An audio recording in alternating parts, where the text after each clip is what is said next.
did you guys get the call from the TV show Nashville? We write for Universal Music Publishing, and so early on, before the pilot had even ever aired, the music supervisors for the show were in Nashville, and so one of our publishers there called them up and said, "Hey, will you come by the office and listen to this duo that we have?" And so we just got to play for them live, and we did about 3 songs, I think, and we did the first one we actually had on the show, and they're like, "It's Scarlett and Gunnar," and we're like, "No, we're Sarah and Justin. We're these people." And they really just became big fans of our music, and so kind of just sent them a lot of our stuff, and they've just been really awesome to have used 8 songs of ours. Yeah. It's been really cool. So how many of those songs, and forgive me, I have them taped, and one of these days I'll I'll have a little break in my schedule to watch it. But how many of those songs like are on your album? There's two that Two were on the show that we decided they were just really important to us, and we felt like we wanted to have our interpretation of them. Well, yeah. So. And they were enough of us, because not every song you write is going to necessarily be applicable to maybe what you're doing as an artist. Just you're a songwriter, so you write a lot of songs, and doesn't necessarily mean that you're going to record all of them. I know, like a couple of years ago, I did a soundtrack and a score for a movie, and it was, for me, it was so creatively freeing to get away from trying to write something for the radio or what might be a hit or what. And just, it was like a Western, so I'd be writing a bunch of outlaw songs. Yeah. And with my buddies, with Hauser and those guys, we were all just kind of like, this is so refreshing, That's cool. But I don't get the feeling you guys are really chasing radio necessarily. Not that your songs aren't commercial, but I don't feel like you guys are chasing anybody's tail with the music you're writing. Do you have an attitude like that? It's hard being a Nashville songwriter not at some point to go, is this a hit or not, or something like that? I don't know. I think it's just for better or worse. We can really only do us. That's sort of just. I think even if we tried to chase something, people would smell a fake. It would just it would come off as ingenuine. I mean, and so we really can only do what we do, and once we accepted that, then it was all fine, and we're just trying to make music, really. Yeah. And hopefully the fans like it. Hopefully somebody connects with it, and if radio gets hip to that, that's amazing, because that's an amazing partner to have. Yeah. But we're just gonna do what we do. I get the feeling that's sincere. And you guys both wind up at Belmont. Yeah. And which has become just, really one of the real statements in music education. And a lot of great players that we all know have come out of there and stuff.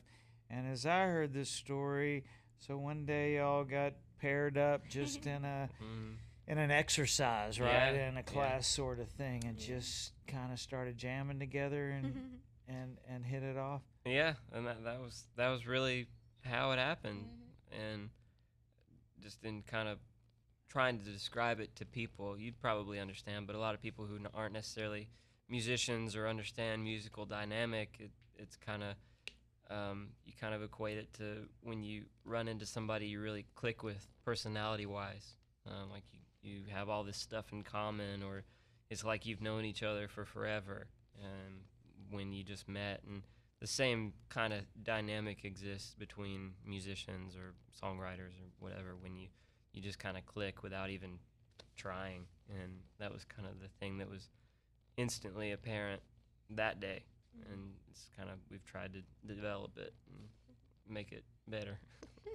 Isn't that kind of weird? Like, music's sort of it's sort of a language with, there's chords and stuff, but it's sort of like you're speaking in tongues when you find somebody that sort of knows this this outside language, and you say something to them musically and they talk back to you. And you go, so you talk what I talk, huh? That's exactly what I always equate it to. It's like a language. Absolutely, yeah. But sometimes, when the language is written on a chart, when you're in the studio, it's like, okay, we all speak French. Yeah. And you've written it out, and and we're all speaking French. Yeah. But then it sounds like what happened to you guys. It's like, oh, we just found a new kind of language that we're making up between us. That's kind of exciting. Yeah. And that was kind of what it was, and I think that's what helps keep it inspiring. Yeah. Well, we both moved to Nashville to be guitar players, and so both of us didn't know each other at a time, but thinking, oh, we'll end up being a side player for an artist, or or we'll end up in the big studio, dream was to be a session musician. Yeah, because exactly. they were there with the top dogs. They're like the Olympians of the musician world, and so that was what we wanted to do. And but once we were paired together, and we started playing and started realizing, oh, we've both written songs forever for fun, and so started to play those songs out, and it's like, wow, we've really found something here, and so we and it's a bit like when people sometimes, I think, when they have it in their heads that they want to move to Nashville and be an artist, and they don't really know what that actually entails. That seems like a good idea, and then they actually try it out and they kind of hate it because I hate traveling, I hate meeting people, I actually hate performing. It's like, I guess you didn't really want to be an artist then once you figured it out. And it was kind of where we wanted to be these session musicians or only that, and in doing it, just kind of we'd either play it on people's sessions at Belmont or whatever, you'd kind of realize how constricting it really is, how constrictive it is, just creatively, where you can kind of get some leeway, but essentially, and especially if you're kind of a hired gun playing in somebody's background band, you're really playing the record, and there's really very little room for creativity there. And so it was kind of, I guess maybe we didn't want to do that anyway. And it was sort of funny when we started playing together. We both loved to perform. We loved performing, and that was something that we wouldn't get to do if we were just a session musician. We'd be in the studio all the time. And so when we loved to write and loved to be in the studio and all those things, it's like, who gets to do that? Oh, the artist. I guess we wanted to be artists this whole time and just didn't know it. So what happened that first day after you guys started that little fire there? I mean, how'd that conversation go? It was pretty, it sort of went out with a whimper, I think, because it was like, that was fun, cool, well, I'll see you around. We should do that again. And well, we had seen each other then that night. Nickel Creek was playing their farewell concert at the Ryman, and I was going upstairs and Justin was coming downstairs, and we had passed each other. It was like, hey, great job today. Good to see you. Yeah, sounded great today. Yeah, but then it wasn't very long till we started like messaging back and forth on MySpace or whatever, and saying, hey, want to come over to my room and my dorm and jam on some stuff, and then sort of it just snowballed into, hey, you write songs too, wow, here's what I'm working on, maybe you could help me, and just it was all pretty slow. It was really the course of a year at least before we even kind of considered even playing we knew out. There was something special that happened that day, but it took us that long to figure out, hey, this is actually what we should do. Let's go for this and let's actually do it. Interesting. Is it inappropriate to ask you guys, or do y'all date, or we're allowed to. Like, once we turned 18, our parents were like, okay. Yeah, it's okay. You can date. But not each other. Not each other? Just musical partners. That's probably pretty healthy. It's hard enough to be musical partners. Yeah. So you got sister brother advice going to each other now. Yeah. Or competition. Yeah. Competition, more like. Yeah. Oh yeah. More like. But it's a healthy competition. So like who's winning? Good question. It's different every day. What Sarah usually says that if you asked her, she would say me, and if you asked me, I would say me. And he's supposed to say me. Yes, well, yeah, Come on, Justin. Come on, man. Competitive edge. It's brutal. What's probably the biggest eye opener that you've had, just like traveling or who you played with when you went, wow, ain't believing this? Well, we just got back from the UK, Yeah. which was That's a big one. an amazing thing. We played about 5 shows over there, and almost all of them were completely sold out. And it was just, that was pretty wild. What kind of places are you playing? It was, well, the place we played in London was about 1,000, and we'll go back in November, and the place we play there is actually bigger than the Ryman, and they think it'll sell out. And so it's pretty crazy, because usually we've been playing those places over here in the States for a long time, support, playing, opening for someone or whatever, or being on a bill, or where we're, there are a few bands playing. And so to be headlining that soon over there and on another continent, that's pretty wild. And making the record with our hero, T-Bone Burnett, was... Isn't that cool? Isn't he a great guy? He is. So awesome. There have been so many eye-opening moments. Yeah. Stepping on the Opry stage every time. Really, that never ceases to be something incredibly special, and just kind of a pinch yourself. How did we do this? How did we get here?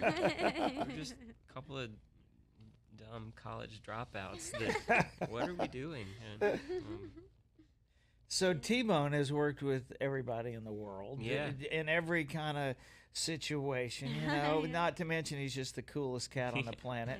Yeah. What in the studio did he tell you that really made an impression on you? Like, that's something I can take with me. Yeah, well, you'd need a long time to try and get around to everything, because there were so many poignant things that he really said.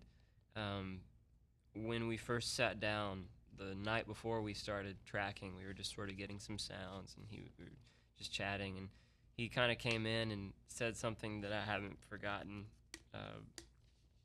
and it was that pretty much what we're going to do is we're going to let everybody produce themselves. And I was like, hang on, what are you doing here then?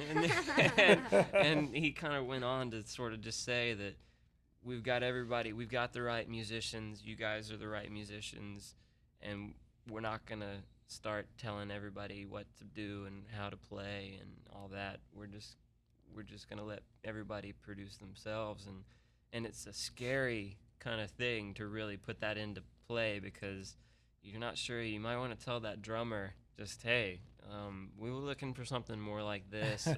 and you can do that, but I think he just really, the point he wanted to drive home is, despite you, just let it happen first, because there were a couple moments on the record where maybe if we had tried to police it before the moment actually happened, we wouldn't have had this incredibly cool thing that happened, where we didn't see that possibility, and just the way that he played that, we wouldn't have thought of that, and it ended up better because we didn't speak up. What do you think it is, Sarah, about London that you would be hotter than you are even here right now? What is it about that audience? I think it's happened so quickly, somewhat just word of mouth, and I think the Nashville show has definitely helped as well. But I think part of it, for me anyway, is like when we go over there and that we're singing and they're singing our songs to the point where I don't even need to sing. I can back away from the mic and they'll take it away. That blows me away so much that I feel like, we'll tell them, we'll be like, we love you guys so much. They're just so receptive and so just an incredible audience. And I think that our loving them makes them want us to keep coming back, and that is sort of give and take kind of a thing, and it's just they have really made so many of our dreams come true so quickly over there. And so but I don't know, I wonder, it's just happened. It almost feels like, because you go over there in little stretches, it almost feels like it's been overnight how quickly it's happened. We went from never going over there at all, thinking, oh, someday we'll get to go over there, to going over there every 3 months. I think they really respond to real players too. Definitely. That's been one of the fortunate things for us, because you can see it. They applaud after everything we do. And that's honestly, that feels great when you hear that happen, and it pushes you. You want to do more. It's true. That little songwriters show that I emceed when y'all showed up for, y'all just lit that place up. But I could see how they really responded to your musicianship.